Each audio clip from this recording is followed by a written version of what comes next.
好枪法。出招太愣，横冲直撞。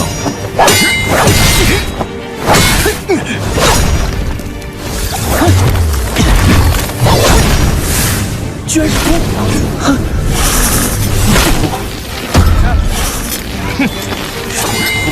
妈，就这点本事，大院里出来的，一毒魂啊！一看你就是从哪个高门大……跪下，给我趴下！你不是很厉害吗？我的徒弟岂能他人？这便是其中之一。远古，一些强大血脉的妖兽。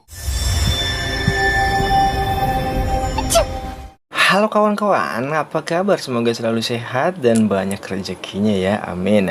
Pada episode sebelumnya Suyang sudah membuat para ketua pimpinan Jiang berakhir maudar.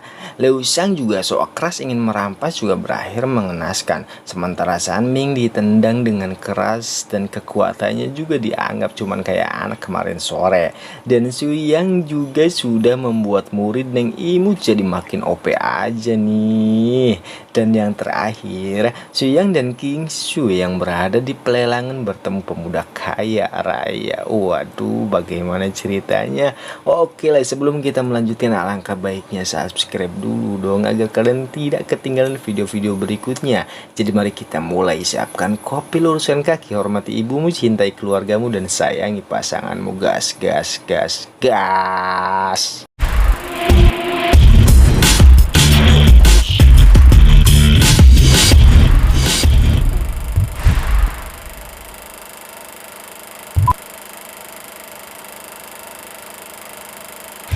Kita akan segera memulai episode pelelangan yang paling menarik di kota ini. Sejak awal suasana terasa meriah dengan banyaknya orang penting yang hadir. Bahkan sang ketua cabang dari rumah pelelangan turun langsung untuk memandu para tamu yang hadir. Mereka semua mengharapkan banyak barang langka dan berharga yang ditawarkan hari ini. Dan benar saja, barang pertama yang diperlihatkan adalah bunga ginseng roh berkualitas menengah. 这么神奇啊！ 平常修士吃了他炼制成的丹药，只要还有 King Su tertarik untuk membeli bunga ginseng roh tersebut setelah mendapat restu dari Suyang.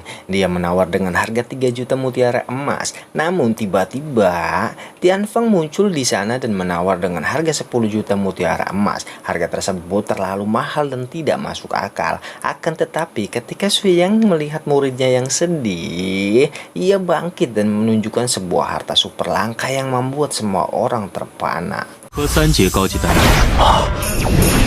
3节丹药。 King Su dan Suyang berhasil membawa pulang banyak benda pusaka yang sangat berharga berkat obat-obatan yang dimurnikan Suyang dari rumput roh kemarin. Gadis imut berbaju hijau terlihat sangat senang, bahkan memuji kemampuan perhitungan leluhurnya berulang kali. Tapi ada satu hal yang cukup membuat King Su penasaran, yaitu mengapa Suyang sampai rela menukar obat mahal dengan sebuah batu hitam ini. Dan ternyata Suyang sepertinya mengenal jenis binatang roh tipe hewan yang baru saja terlepas. Ciri-cirinya mirip dengan Suhu, binatang roh dewa yang legendaris yang pernah dikendarai dirinya di masa lalu untuk menembus awan dan kabut seperti yang dijelaskan kepada episode 1. Masih ingat kan? King Su sangat terkejut dengan penjelasan Suyang karena gadis imut berbaju hijau itu mengira bahwa Suhu hanya ada dalam kisah-kisah kuno. Siapa yang menyangka bahwa leluhurnya pernah menjadikan binatang sebesar itu sebagai kendaraan di masa lalu. Widih, besar. 齐诸位，现在拍卖今天的压轴。2颗3阶高级丹药。 Setelah memperoleh segala yang diinginkannya, Suyang mengajak King Su untuk segera pulang ke sekte mereka. Namun di perjalanan, mereka melihat Tian Feng dan sekelompok orang beranggota tingkat 3 kultivator yang ingin mengikuti mereka. Ketika memasuki ke area hutan, King Su bertanya apakah peta yang dibeli leluhurnya asli. Suyang menjawab bahwa setidaknya sebagian gambar peta itu benar. Tetapi kunci utama masih belum ditemukan. Jika tebakan Suyang benar, maka dia adalah salah satu dari sedikit orang yang diizinkan masuk ke dalam area terlarang yang tertera di dalam peta tersebut. 是你？怎么想找我们报仇？跟了这么久，出来吧。 Tian Feng mendekati Suyan dengan sopan dan berlutut di hadapannya. Dia ingin meminta petunjuk dari sang master hebat tersebut dan bahkan memanggilnya dengan sebutan praktisi alkemis terbaik di dunia. Tian Feng berniat untuk menjadi murid Suyan dan berjanji untuk berlatih hingga menjadi murid yang terhebat dan terkuat. Ucapan ini membuat Suyan terkejut mengingat bahkan murid terlemahnya saja telah mencapai ketua sekte dengan ranah dewa primordial. Terus murid yang terkuat sehebat apa kira-kira? Untuk menguji apakah Tian Feng layak atau tidak, Suyang memintanya untuk menghadapi 3 orang yang sebelumnya telah berusaha mengikuti mereka.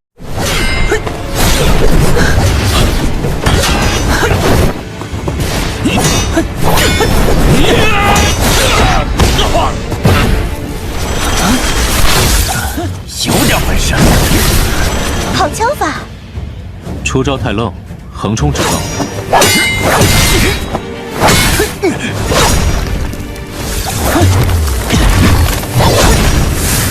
居然是功夫！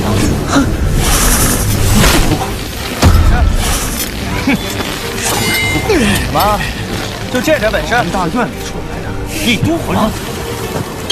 一看你就是从哪个高门。 Ular berbisa menyengat kaki Tian Feng dan membuatnya lemah. Tuan muda kaya itu kemudian ditendang dengan kasar oleh orang-orang yang tidak dikenal. Meskipun belum saling kenal, King Su hampir bergerak untuk menolong, tapi ia dihentikan oleh Suyang yang ingin melihat lebih jauh kehebatannya. Keadaan menjadi sangat mengkhawatirkan karena ketiga orang yang menyerang Tian Feng sudah sangat terampil. Semua dari mereka sudah berada di ranah pil emas. Untuk urutan ranah, Tole udah bahas pada episode sebelumnya ya.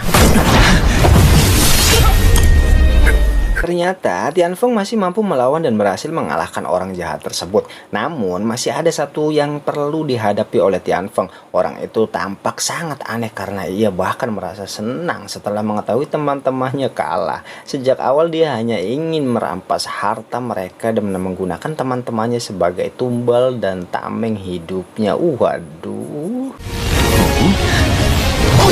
给我趴下！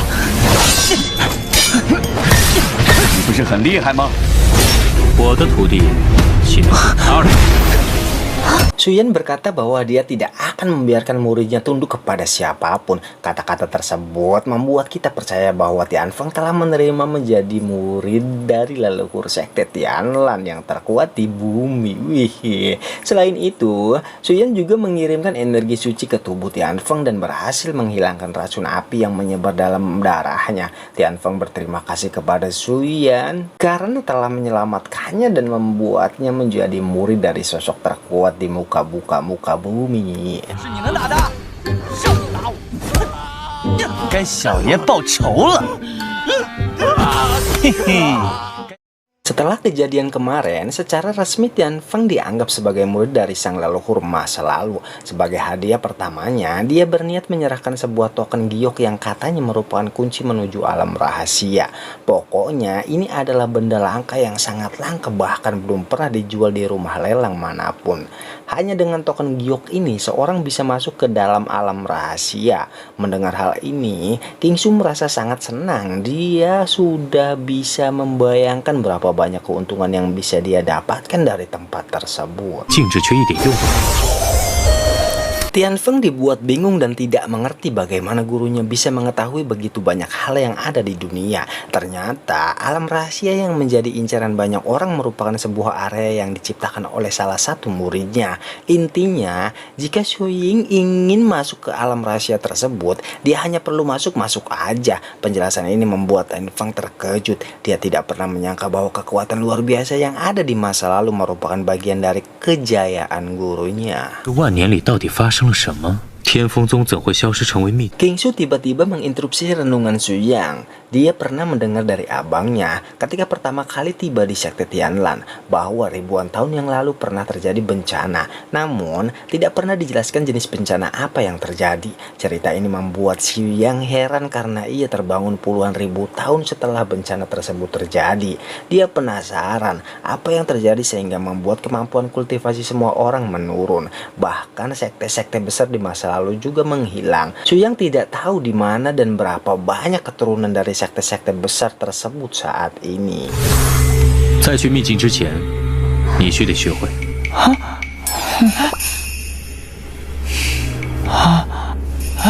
Mari kita pindah ke Jiangsu dan melihat sosok Sania, seorang wanita dengan paras yang begitu cantik sedang merapikan pakaiannya. Dari balik pintu yang terbuka sedikit, ada dua pria mesum yang mengintipnya dengan tatapan kurang ajar. Sania menyadari hal ini dan segera keluar untuk menemui mereka. Namun, bukannya mereka minta maaf, dua pemuda ini malah semakin berkeringat. Hihi, Sania sama sekali tidak marah. Dia bahkan memperbolehkan siapa saja melakukan apa saja dengan dirinya asal memenuhi sebuah syarat, yaitu harus mencarikan teratai roh salju yang ada di alam rahasia.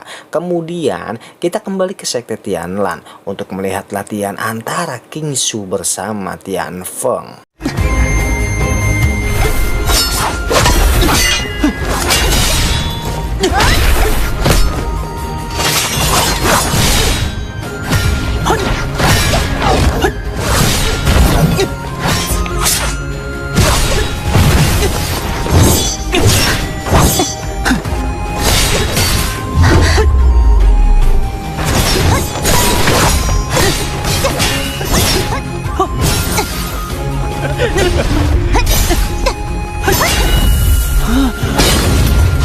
Tian Feng berhenti di tengah-tengah pertarungan dengan mata yang terbelalak. Tuan muda itu dibuat terkejut dengan teknik pedang King Su yang selalu mendominasi dan sangat kejam. Meskipun demikian, Tian Feng belum mau mengakui kekalahannya. Pokoknya dia beralasan kalau dirinya masih sanggup baku hantam, tapi kalah gara-gara senjatanya tidak sebagus pemberian Su Yang. Akhirnya, hati sang guru yang mengawasi hal ini mulai tergerak. Su Yang memanggil sebuah senjata dan memberikannya kepada Tian Feng, yaitu tombak perkasa yang diberikan oleh seorang kultivator dewa primordial puluhan ribu tahun yang lalu. 时间不早了，我们该去秘境了。不过是几万年前一个元神期小子送我的，算不得什么。师傅。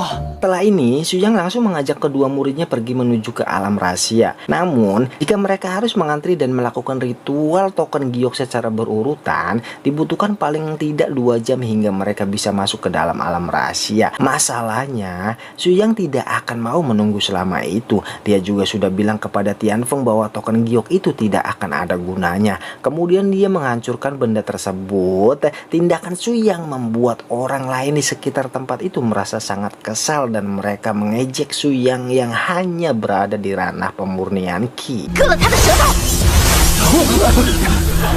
Su Yang terlihat enggan berurusan dengan orang yang dianggap lemah. Dia hanya akan bertindak jika ada musuh yang dianggap layak untuk menerima kekuatan spiritualnya. Orang-orang mengatakan bahwa dia tidak akan bisa masuk ke alam rahasia karena harus memiliki keterampilan terbang terlebih dahulu dan memasuki ranah pemulihan Qi. Namun, untuk membungkam para begajulan yang mencoba memprovokasinya, Su Yang langsung mengajak Tian Feng dan King Su ke alam rahasia. Su Yang melompat dengan hentakan kaki yang sangat kuat karena Su Yang masih berada dalam ranah pemulihan Qi dan kemampuan terbangnya masih rendah. Dia belum bisa terbang di udara, oleh karena itu dia menggunakan kekuatan dari hentakan kaki untuk melompat setinggi-tingginya.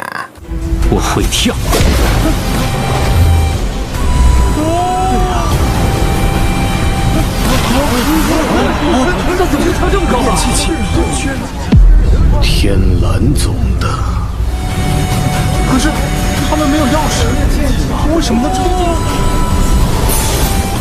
Setelah tiba di alam rahasia, King Su langsung menari dengan gembira karena berhasil memasukinya dengan mudah berkat kecerdasan dan kemampuan tak terkalahkan dari guru mereka.